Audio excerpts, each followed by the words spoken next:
My lords, I demand to know whose subjects are you? The Pope's or mine?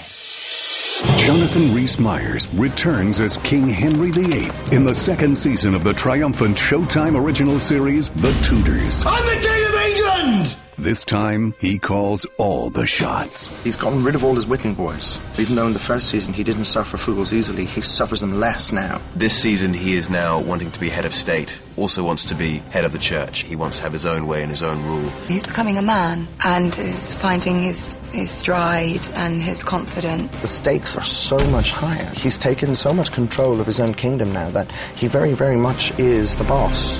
Henry is more comfortable with his power. And of course it means in the end that he becomes tyrannical. A tyranny that spares no one, not even those closest to his heart. Everything that's happening to Henry is happening to Anne too. She's in the midst of the crucible with Henry this time. She's right by him. I've already given instructions for Catherine to leave. Do you mean it? Charles needs to temper his emotions and his feelings. He doesn't like Anne. He hates Anne. He hates the Boleyns. Are you really going to marry Mistress Boleyn?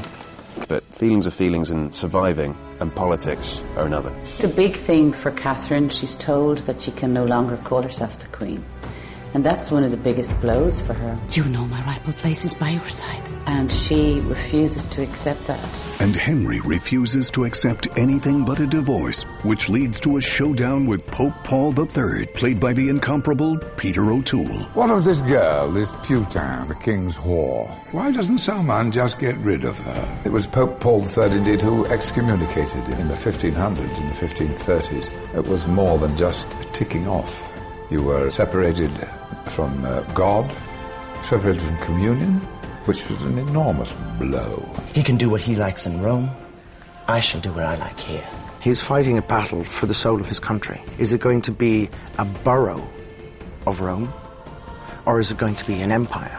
The shepherd cannot stand idly by while the wolf enters the fold and threatens his flock. Well, it's wonderful and an honor to work with this cinematic legend and theatrical legend. I just learned so much from the man, you know? Great actors bring something indefinable as well as themselves into the show. It's the inflections, it's the little movements, it's the way that he enriches and makes memorable lines that may not at all be memorable. Though we're playing historical figures, it's still actors doing a script on a lighted stage, and it's speakable, beautiful stuff.